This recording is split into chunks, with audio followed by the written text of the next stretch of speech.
games are important. They're capable of beating the other two best teams. So, yes, I came into this season, unlike a lot of people, including Stephen A., I thought first year together, they had to move mountains to get AD on the squad. Now they're going to have to tweak the peripheral players and get the formula right. That's probably going to take not only the rest of this year, but next year, and then maybe they win the championship next year. So, yeah, I think the pressure's on. They showed they could do it. Kawhi let it off the hook. Just because he's emotionless and comes across as a cyborg doesn't mean that we get to ignore our emotions in highlighting what pressure is on him. You are the one that left the champion in the Toronto Raptors. You are the one that came to L.A. with advertisements announcing that you here to take over this town with the crown dangling from your car mirror, talking about there's a new king in town. You're the face of the Clippers franchise right now. And the fact of the matter is, and particularly with the load management issue came associated with, well, what's that all about? Because you playing for the chip, right? Well, guess what? If there's pressure on LeBron,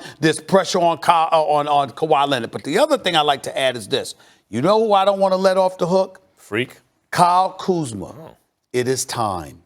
This is a guy that has, and I like Kyle Kuzma, but this is a guy that believes a lot in himself, okay? So much so that you had people walking around saying he thought he deserved to be a number 2 option, even with LeBron and AD there, for crying out loud. Well, we all know that's ridiculous, but the point is, if Kyle Kuzma was a Kevin Love, a Chris Bosh, meaning the quintessential third option, we wouldn't be talking about the Lakers. Remember, they were trying to package him as a big 3. Listen, Kyle Kuzma has to step. I'm glad he got rid of that ridiculous blonde hair or whatever the hell it was. Okay, now that you got that out the way, you look normal again. It is time to perform the way you are capable of. Kyle Kuzma can play. Show us. Be that elite third option.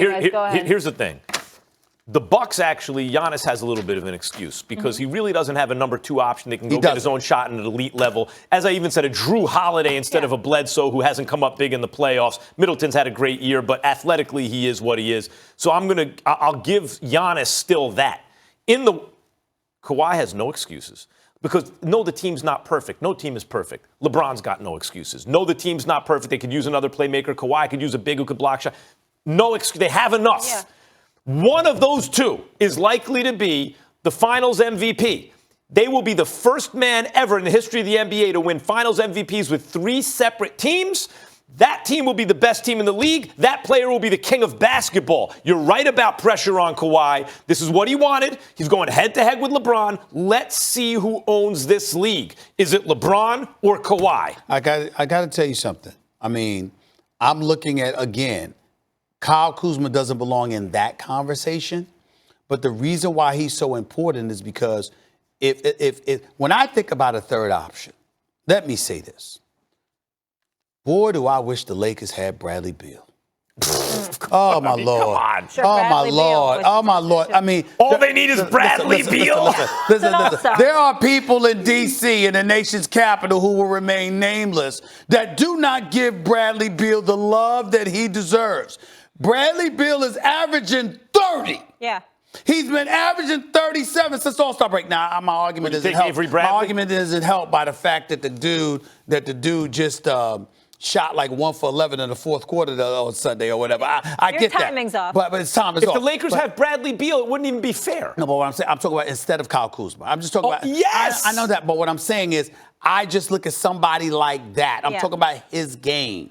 I wish they had something like that. That would be special. I'm really curious to know how much of a psychological advantage this given the Lakers now. They know they can beat them. And for the Clippers to have some level of concern. I think the Clippers are not flat. concerned I don't at all. think the Clippers are up for the game. Their thinking was we weren't up for it. We beat them twice already. It's the regular season. Much to do about nothing. I don't think they're sweating it. All right, I have some breaking news, and this is. Loves it. LeBron and the Lakers made a statement this weekend with wins over the Bucks and the Clippers.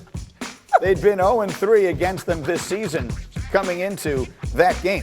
but now they're playing great. The Lakers are 49-13 this year, 6.5 games up on the Clippers for the best record in the West. They've already clinched a playoff spot with over a month to play in the regular season. And of course, we are 8 minutes away from First Take here on ESPN, which means Max Kellerman will be busy. But we got him in here quickly. So I wanted to recreate this little debate that we had a few moments ago and let Max weigh in. We're sitting here talking about LeBron James, the season that he is having, and I already know what you're going to say, but for those who don't, in your view right now, is LeBron James trending towards being the MVP of the league, and are the Lakers trending towards being the NBA champion? Well, he's moving in that direction. He made up some ground by beating Giannis and Kawhi in the same weekend. But Giannis is the MVP of the regular season, which is a ridiculous award in the first place. 50% of the teams make the playoffs, over 50% of the teams. You should wait till the end of the year. And this year in particular, there'll be no excuses. Who is the best player on the floor, especially in the fourth quarter? That will determine who's the champion among a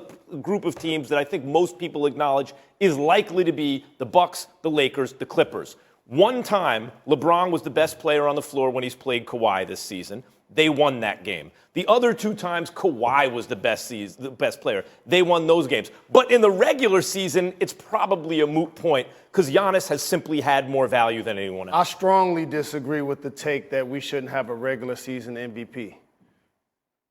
First and foremost, you have to incentivize players for the 82 games, especially now in the era of load management. This is why you have Player of the Week, Player of the Month, and regular season MVP. And Giannis has been that from the beginning of the season. LeBron is closing ground. If there was only a finals MVP, Max, to your point about 50% of the teams making playoffs, say, for example, in the 80s when the Celtics won the championship. You remember when Corbett Maxwell was the finals MVP? You can't have him be the MVP. Jalen, that's a straw man argument. I'm not arguing finals MVP. There's no playoff MVP. If you want two separate... There is a playoff there's MVP. A finals MVP. Finals MVP. No, that's one series. What about all the other series? And what I'm saying is there's no such thing as an MVP from a non-playoff team. Why not wait till the very end and then, because what we're really saying is who's the baddest man on the planet?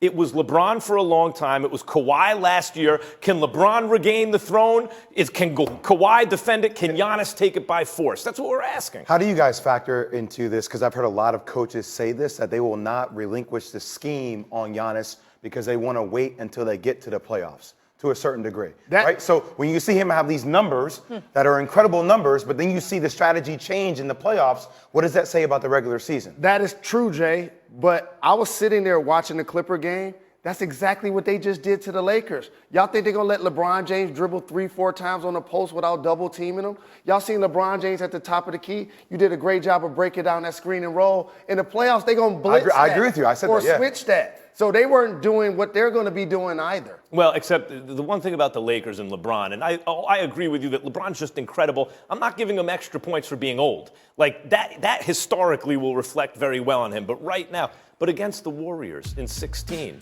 they played the fourth quarter. You knew what was going to happen. They're going to hunt mismatches, him and Kyrie. And there was nothing the Warriors really did to stop them. Like, LeBron is a basketball genius. So go do it. He's Magic Johnson, but with like Michael Jordan or Kobe Bryant athletic ability. Hey, Rose, let me say this to you.